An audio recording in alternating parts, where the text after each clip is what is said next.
구약성경 392페이지 사사기 19장 18장 1절에서부터 10절 말씀입니다. 그때에 이스라엘에 왕이 없었고 단 지파는 그때 거주할 기업의 땅을 구하는 중이었으니 이는 그들이 이스라엘 지파 중에서 그때까지 기업을 분배받지 못하였습니다.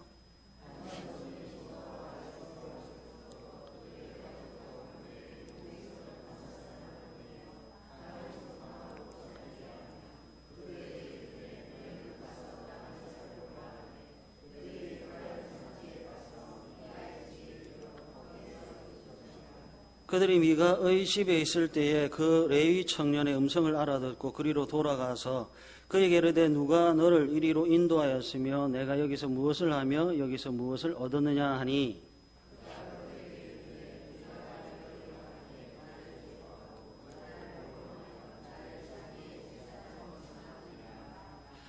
그들이 그에게 이르되 청하건대 우리를 위하여 하나님께 물어보아서 우리가 가는 길이 형통할는지 우리에게 알게 하라 하니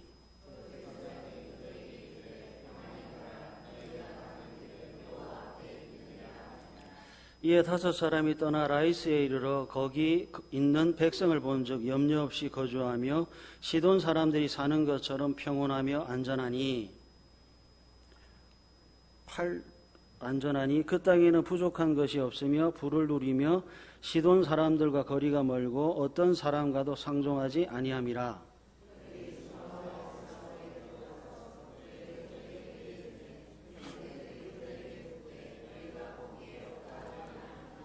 이르되 일어나 그들을 치러 올라가자. 우리가 그 땅을 본즉 매우 좋더라. 너희는 가만히 있느냐? 나아가서 그 땅 얻기를 게을리 하지 말라.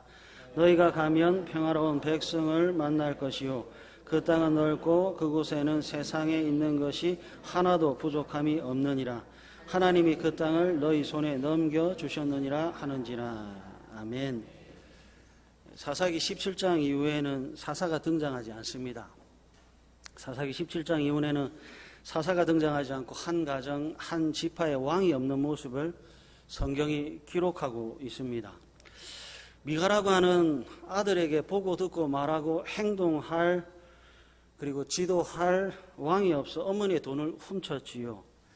미가의 어머니 역시 보고 듣고 말하고 행동을 지도할 주관할 왕이 없어 우상을 만들어 1000대까지 은혜를 받아야 할 아들을 저주로 향하게 했습니다. 성경은 저는 믿습니다. 여러분들도 성경을 믿었으면 참 좋겠습니다. 왕이 없다는 것, 주관자가 없다는 것, 신앙이 없다는 것은 그야말로 비참함입니다. 사사기 18장의 이야기는 단지파와 관련한 이야기로 사사기 17장 한 가정의 이야기보다도 그 규모가 훨씬 더 확대됐습니다. 이스라엘 12지파 중에 단지파와 관련한 이야기를 오늘 본문이 소개하고 있는데요. 1절, 그때에 이스라엘에 왕이 없었고 단지파는 그때에 거주할 기업의 땅을 구하는 중이었으니 이는 그들이 이스라엘 지파 중에서 그때까지 기업을 분배받지 못하였음이라 하네요. 사사기 18장에 단지파에 관한 이야기를 시작하면서 단지파에 2가지가 없답니다. 첫 번째, 왕이 없답니다. 두 번째, 기업의 땅이 없다고 합니다. 단이라고 하는 지파에 왕이 없어서 단지파가 땅을 차지하지 못했다고 합니다. 여러분 잠시 사사기 1장 34절로 한번 가보겠습니다. 오늘 본문을 잘 표시해 놓으시고요. 사사기 1장 34절입니다. 사사기 1장 34절 다 같이 한번 읽어보겠습니다. 시작. 아모리 족속이 산지로 몰아넣고 골짜기에 내려오기를 용납하지 아니하였으며 그러니까 사사기 1장 있고 사사기 18장이 있으니까 시간이 매우 오래 지난 것처럼 보이지만요. 사사기 1장하고 사사기 18장은 거의 동시대의 사건입니다. 사사기 1장하고 사사기 18장이 거의 동시대인데 아모리 족속 때문에 단 자손이 산 위에서 산 아래로 내려오지 못합니다. 성경이 강조하고 있는 것은 단지파가 땅을 차지하지 못하는 것은 힘과 능력의 문제가 아니라 왕의 문제이고 신앙의 문제라고 하는 겁니다. 어떤 신앙의 문제인지 오늘 본문으로 다시 한번 돌아와 주십시오. 단지파에서 이제 가장 용맹한 5명을 선출해서 정탐꾼을 보냈고요. 라이스라고 하는 지역을 거주지로 삼기로 결의했습니다. 수많은 땅 중에서 왜 하필 라이스라고 하는 땅인가? 사사기 18장 7절 한번 보실래요? 사사기 18장 7절 우리 다 같이 한번 읽겠습니다. 시작. 이에 5사람이 떠나 라이스에 이르러 거기 있는 백성을 본즉 염려 없이 거주하며 시돈 사람들이 사는 것처럼 평온하며 안전하니 그 땅에는 부족한 것이 없으며 부를 누리며 시돈 사람들과 거리가 멀고 어떤 사람과도 상종하지 아니함이라. 여기 라이스라고 하는 지역의 특징이 있어요. 첫 번째, 염려가 없답니다. 둘째, 평온하고 안전하답니다. 셋째, 부족함이 없답니다. 넷째, 부를 누리고 있습니다. 그래서 그 한 절 뒤에 있는 구절을 보니까 그 땅을 본즉 매우 좋더라 하네요. 10절을 보니까 그 땅은 넓고 그곳에는 세상에 있는 것이 하나도 부족함이 없다라고 말하면서 하나님의 이름을 거론하며 빨리 라이스를 점령하자 합니다. 모든 것이 잘 되는 것처럼 보이고 모든 것이 좋아 보입니다. 대부분의 사람들이 원하고 바라고 있는 것이 라이스에 가득 차 있습니다. 일반적인 사람들이 원하는 안전, 염려, 평화, 부족함이 없는 것, 부라고 하는 모든 것이 라이스라고 하는 것에 다 있습니다. 그래서 단지파가 사사기 1장 34절 아모리 족속 때문에 산 아래로 내려오지 못했던 그 단지파가 그 지역을 떠나서 라이스라고 하는 지역으로 출발하려고 합니다. 여러분, 이 행동이 잘하는 것인가요? 나중에 또 여쭤보겠지만 이 사람들 지금 사사기 1장 아모리 족속을 피해서 라이스라고 하는 곳을 향해 가는 것이 잘하는 것이 맞는지요? 여러분, 우리가 잊지 말아야 할 것은 이거예요. 사사기 18장 역시 왕이 없어 자기 소견에 옳은 것을 하고 있는 사람과 무리들의 기록입니다. 그러니까 사사기 18장에 등장한 정탐 그리고 라이스로 가려고 하는 이 단지파의 행동은 옳은 것, 잘한 것, 칭찬받을 것이 아니라 틀린 행동입니다. 참 희한하죠? 아모리 족속을 피해서 평화를 찾아가는데 틀렸다고 합니다. 여호수아 19장으로 한번 가볼게요. 왜 틀렸는가를 이제 차근차근 한번 찾아보겠습니다. 사사기 앞에 기록되어 있는 여호수아 19장 40절부터 46절 한번 보세요. 구약성경 349페이지입니다. 여호수아 19장은 여호수아의 주도하에 이스라엘 백성들이 각 지파별로 땅을 분배받는 사건을 기록하고 있는데 여호수아 19장 40절부터 46절 한번 보세요. 일곱째로 단 자손을 위하여 그들의 가족대로 제비를 뽑았으니 이제 41절부터 46절에 라이스라고 하는 지역이 있는가 없는가를 자세히 살펴보십시오. 41절부터 읽습니다. 그들의 기업의 지역은 소라와 에스다올과 이르세메스와 살랍빈과 아얄론과 이들라와 엘론과 딥나와 에그론과 엘드게와 기쁘돈과 바알랏과 여훗과 브네브락과 가드 림몬과 메얄곤과 락곤과 요빠 맞은편 경계까지니라. 담지파가 분배받은 땅의 이름을 쭉 기록하고 있어요. 41절, 42절, 43절, 4절, 5절, 6절에 라이스가 있습니까? 없습니까? 없네요. 사사기 18장 2절에 단 자손이 소라와 에스다올이라고 하는 곳에서 출발했다고 하는데 소라와 에스다올은 여호수아 19장 41절에 기록되어 있습니까? 없습니까? 기록되어 있습니다. 소라와 에스다올은 단지파의 영토이고 정복하고 차지해야 할 하나님의 기업임에 틀림이 없습니다. 그런데 보십시오. 단지파 사람들이 소라와 에스다올을 떠나 사사기 18장 2절 에브라임 산지에 가서 미가의 집에 도착했습니다. 에브라임 산지는 소라와 에스다올 북쪽 120km 떨어진 곳이고, 이 에브라임 산지는 단 지파 소속이 아니라 므낫세 지파의 영토입니다. 장로님, 지도를 한번 보여주실래요? 성경 지도를 준비했는데요. 붉은, 화면이 큰지 작은지 잘 모르겠는데, 저 밑에 있는 화살표를 한번 잘 보십시오. 아래쪽에 붉은 화살표를 보면 거기에 에스다올과 소라라고 하는 땅을 이렇게 거쳐서 위로 올라가는 게 보일 겁니다. 그리고 첫 번째 그 자막, 붉은색 보면 거기 에브라임 산지가 네모상자 안에 탁 되어 있습니다. 그리고 그 네모상자 안에서 다시 붉은색 화살표가 쭉 위로 되어 있는데, 저 위에 보면 단이라고 점이 찍혀 있고 있습니다. 그 단이 어디냐면 오늘 사사기 18장 7절에 기록되어 있는 라이스입니다. 지금 므낫세 지파가 다스리고 있는 에브라임 산지에서 다시 라이스로 가는데 여기에 거리가 한 150km 정도 됩니다. 소라와 에스다올에서 출발해서 저 위에 단 라이스까지 가는데 270km입니다. 여러분, 단 지파의 이동이 심상치가 않아요. 하나님께서 사사기 1장 그리고 여호수아 19장에 단 지파의 땅을 하나님께서 거주지로 경계를 정해 주셨어요. 거주지로 경계를 정해 주셨는데 소라와 에스다올을 떠나서 120km 위로 가더니 그 120km 위에서 또다시 150km 위에 있는 라이스를 향해 갑니다. 하나님께서 주신 땅을 차지하지 않고 하나님께서 주신 땅을 버리고 하나님께서 명령하지 않은 땅을 향하여 두벅두벅 걸어가고 있습니다. 왜 그런가 봤더니 오늘 본문 다시 사사기 18장 7절 때문에 그렇습니다.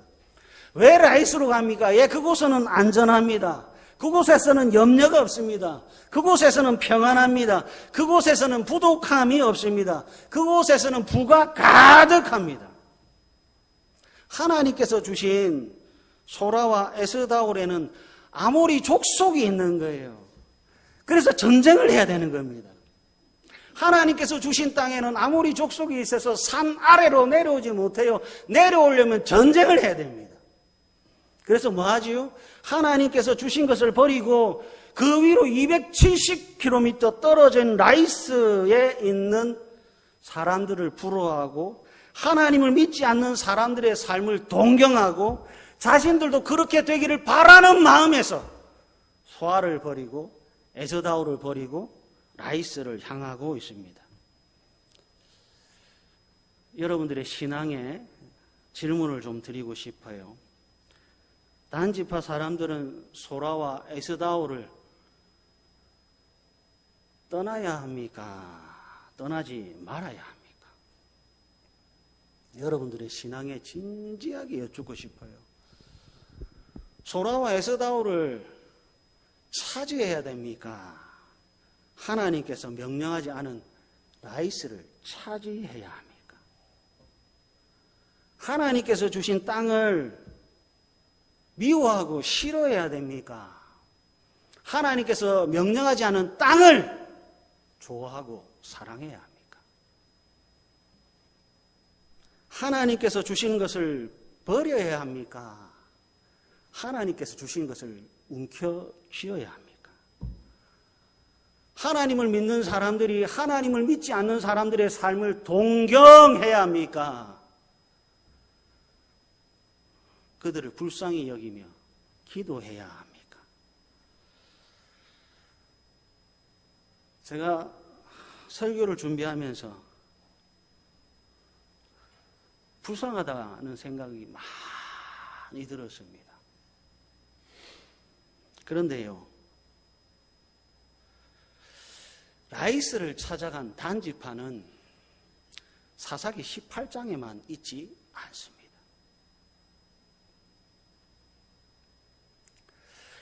안전을 찾아가고 염려를 찾아가 없는 땅을 찾아가고 평온과 부를 찾아간 단지파는 사사기 18장의 문제가 아니라 다대교회의 문제입니다.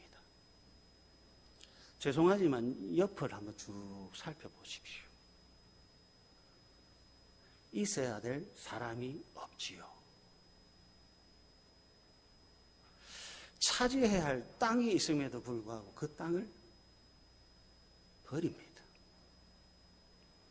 각자 삶의 이유는 있습니다. 그 모든 삶의 이유는 사사기 18장 7절입니다. 염려 없이 살고 싶습니다. 부요하게 살고 싶습니다. 안전하게 살고 싶습니다. 평온하게 살고 싶습니다. 사랑하는 가족 여러분, 그러나 그 땅은 하나님이 없습니다. 그러나 그 땅은 하나님이 주지 않으셨습니다. 하나님이 주신 땅에 전쟁이 있어야 한다면 그 전쟁을 치르는 것이 믿음입니다. 라이스를 찾아간 단 지파는 사사기 18장에만 있는 것이 아니라 지금 현재 여기에 우리의 싸움이 벌어지고 있는 현장입니다.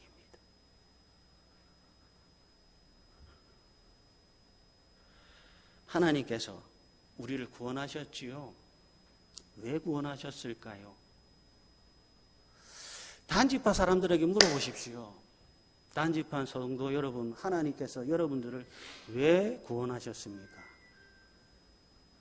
그러면 단지파 사람들은 외쳐야 돼요. 소라 땅에서 전쟁해야 됩니다. 에스다올 땅을 지키기 위하여 믿음으로 싸워야 합니다.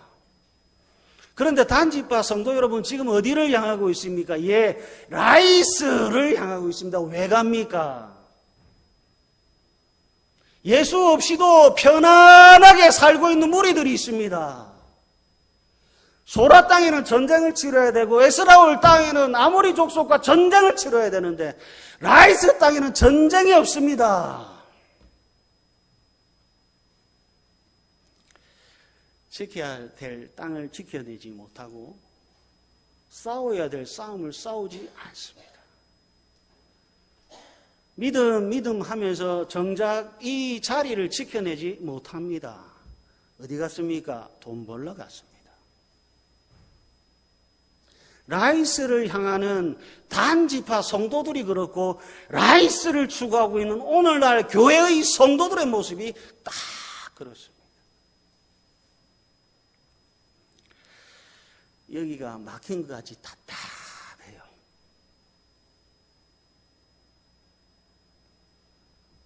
여기가 막힌 것처럼 답답해요. 저만 무거우면 안 됩니다. 여러분들도 무거우셔야 돼요. 초등학교 아이들 기도시켜 보셨습니까? 중학교 아이들 기도시켜 보셨습니까? 고등학교 아이들 기도시켜 보셨습니까?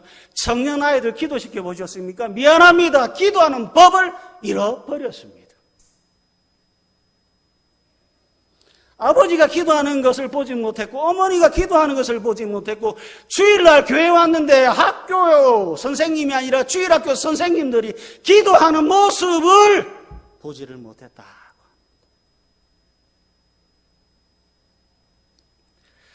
여기가 무겁습니다.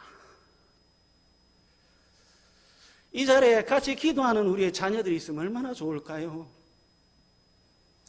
라이스를 향하고 있는 아버지, 라이스를 향하고 있는 어머니, 라이스를 향하여 쫓아가는 어린 자녀들. 차지해야 될 은혜의 자리를 상실하며 예수를 믿지 않는 사람들의 삶을 동경하고 있는 단지파의 어른들. 말씀을 한번 찾아볼까요? 사사기 2장으로 한번 가보겠습니다. 사사기 2장 14절과 15절입니다.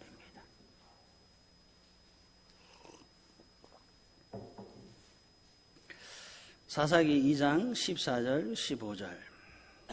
여러분 말씀을 잘 보십시오.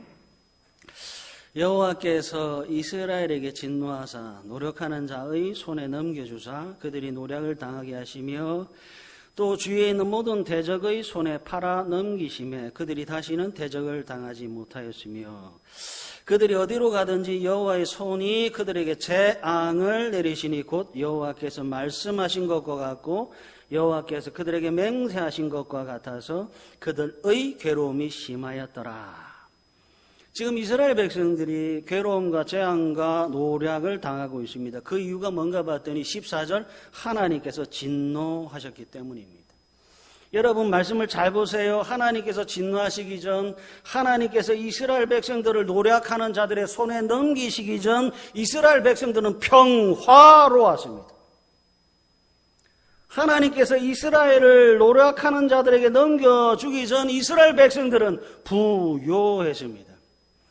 하나님께서 진노하시기 전 이스라엘 백성들은 안전했고 평화로웠고 염려가 없었습니다. 마치 사사기 18장에 등장한 라이스 사람들처럼 말입니다.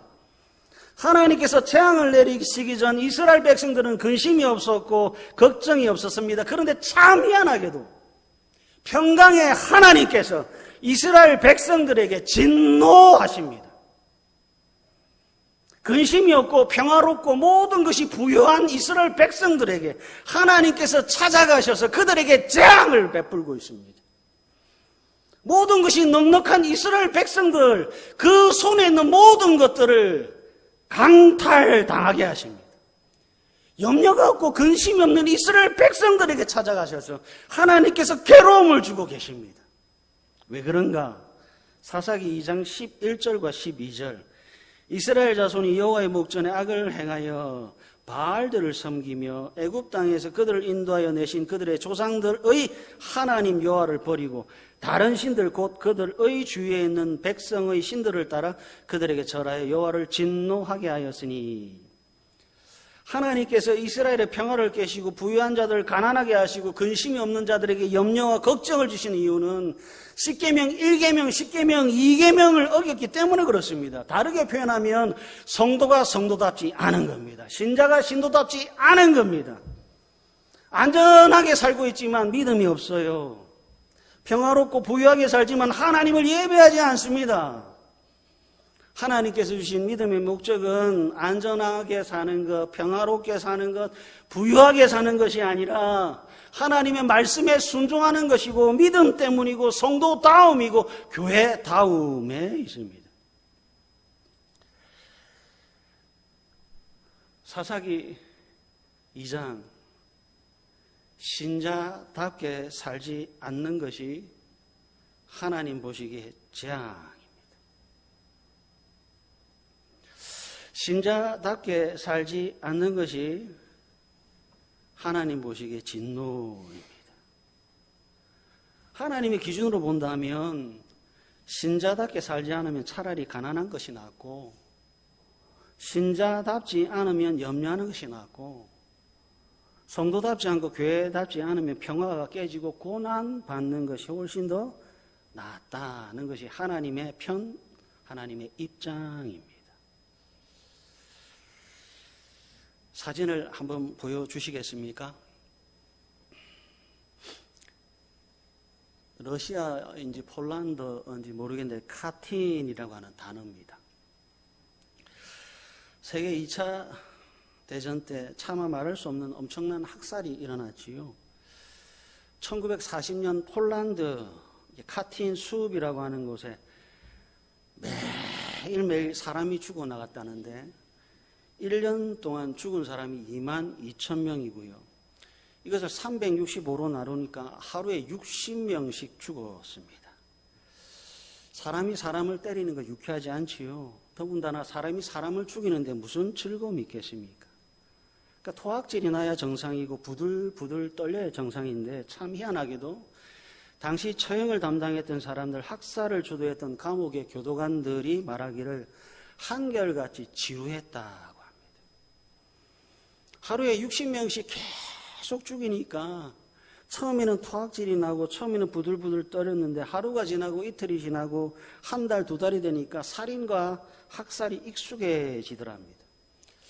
사람을 죽이는 것이 익숙해지니까 이제 토하지 않고요. 사람을 죽이는 것이 익숙해지니까 떨지 않고요. 나중에는 그냥 지겹고 지루하더랍니다. 여러분 이게 뭔지 압니까? 이것이 타성입니다. 상대방이 인간답지 못한 대접을 받는 것이 잔인하고 모멸감을 받는 모든 것들이 여기에 마음이 동요가 있어야 되는데 타성이라고 하는 것에 젖으니까 인간미라고 하는 것이 사라집니다. 매일매일 반복되는 매너리즘에 빠지니까 사람다움이 사라져요. 성경으로 말씀드리면 죄라고 하는 것과 악이라고 하는 것에 익숙하니까 사람이 짐승보다 못한 모습이 되고 맙니다. 죄라고 하는 것에 익숙해지니까 사람다움을 상실하네요. 다음 사진을 한번 보여주실래요? 다음 사진에 보시면 버드쇼라고 하는 것이 있대요. 수십 종류의 새들이 새장에 갇혀 있다가 쇼가 시작되면 조련사의 신호에 따라서 새장에서 나온 새가 하늘 높이 날아올랐다가 공중을 몇 바퀴 돌다가 다시 조련사의 손에 탁 앉는다 합니다. 조련사가 주는 이제 먹이를 먹고 나면 쇼가 끝난 새는 다시 그 지저분한 새장으로 들어간대요. 앵무새도 이름 모를 새도 모두가 순서에 맞춰 하늘로 높이 솟아올랐다가 휘휘 몇 바퀴 돌다가 다시 먹이를 먹고 새장으로 쏙 들어간다 합니다. 이 버드쇼 맨 끝에 독수리가 등장을 한대요. 새의 왕이라고 하는 독수리도 조련사의 신호에 따라서 하늘 높이 날아올랐다가 공중을 몇 바퀴 돌고 다시 조련사의 손에 올라서 그 먹이를 먹고 지저분하고 더러운 새장으로 돌아간다고 합니다. 공연을 새장 속에 사는 것이 아니라 저렇게 사방이 탁 트인 곳에 사는데 새들이 헐헐 날아서 도망가지 않는데요. 한 번도 도망가는 새가 없대요. 왜 도망가지 않느냐고 물어보니까 조련사가 하는 말이 길들여졌기 때문이라고 합니다. 타성에 젖었고 매너리즘에 빠진 거지요. 땅콩 몇 조각, 고기 몇 조각, 그것에 익숙해졌습니다. 새장이라고 하는 안전, 천적이 없는 안전, 그래서 더러움으로 향해 갑니다. 세상 속에 갇혔더니 먹이에 대한 염려가 없어요. 땅콩을 원하지 않을 때 주고 작은 고기도 배부른데도 주고 여기저기 몰린 것이 널려 있습니다. 때가 되면 수고하지 않아도 입에 들어가고 노력하지 않아도 입에 들어가고 배가 고프지 않아도 먹습니다. 천적도 없습니다. 먹이를 잡아야 하는 수고도 없습니다. 타성, 안일, 태평입니다. 그래서 좋았다가 아니라 자기 고유의 색깔을 잃어버리는 거예요. 독수리 다음을 잃어버리고 앵무새 다음을 잃어버리고 창조주 하나님께서 만들어 놓으신 본래 창조의 색을 다 잃어버리는 거예요. 먹고 사는 것에 만족하는 애완동물이 되고 말았습니다. 자유를 잃어버린 애완동물은 구경거리일 뿐 동경의 대상은 아니잖아요. 하나님은 그 어떤 것도 애완동물로 구경거리로 창조하지 않으셨습니다. 편해지니까, 타성에 젖으니까, 누군가의 종이 되니까 본연의 아름다움, 본연의 가치를 상실합니다. 평안이라는 익숙함에 상실이 생기네요. 안전이라고 하는 익숙함에 잊어버림이 생기네요. 부유함이라고 하는 익숙함에 잃어버림이 생기네요. 잊고 잃어버린 것이 고유성입니다. 성조다움, 신자다움, 나다움. 기도할 줄 모르는 학생들을 돌아보면 가슴이 참 무겁습니다.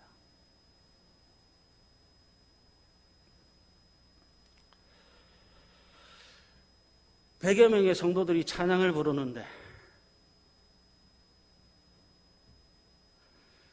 아무도 눈물을 흘리는 사람이 없어서 가슴이 참 무겁습니다. 기도할 줄 모르는 학생들을 바라보며 예배의 감격을 상실한 어른들을 바라보며 오늘 사사기 18장이 저와 여러분에게 외치네요. 사랑하는 아들과 딸들아, 평안보다 더 중요한 것이 있단다. 하나님께서 사사기 18장을 통해서 외치는 거죠. 부유함보다, 안전함보다 더 중요한 것이 있다는 겁니다. 말씀을 지키기 위해서 나보다 더 큰 세력 앞에 두렵고 떨리지만 피 흘릴 각오를 하며 하나님께서 주신 것을 지키고 쟁취하는 것이야말로 성도다움, 교회다움입니다. 세상이라고 하는 것에 익숙해져 나다움이 뭔지, 믿음이 뭔지, 기도가 뭔지, 예배가 뭔지, 평안 때문에 하나님을 잊어버리고 270km 떨어져 있는 예수 믿지 않는 평화와 안전과 부유를 꿈꾸고 있지는 않으신지요. 성공 때문에, 그 잘난 꿈 때문에 하나님을 잃어버리고 은혜의 자리, 기도의 자리, 예배의 자리를 버리고 있지는 않으시는지요. 진리를 가슴에 품고 의로움을 가슴에 불어 활활 타올라야 될 성도들이 육신의 정욕, 안목의 정욕에 빠져서 활활 타오르고 계시지는 않으신지요. 말씀을 하나 찾고 설교를 마치겠습니다. 마태복음 19장입니다.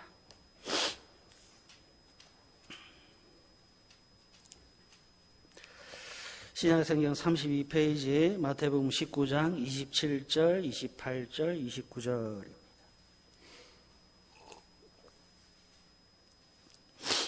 마태복음 19장 27절, 28절, 29절. 이에 베드로가 대답하여 이르되 보소서 우리가 모든 것을 버리고 주를 따라 싸운데 그런즉 우리가 무엇을 얻으리까? 베드로 성도 베드로와 목사가 묻네. 예수님 다 버렸습니다. 모든 것 다 버렸습니다. 평화와 안전과 생계와 부유를 버렸습니다. 그리고 지금 주님을 따르고 있습니다. 이제 우리에게 복음으로 주실 것이 무엇입니까? 예수님이 우리에게 주실 것은 무엇입니까? 그리고 우리가 얻을 것은 무엇입니까?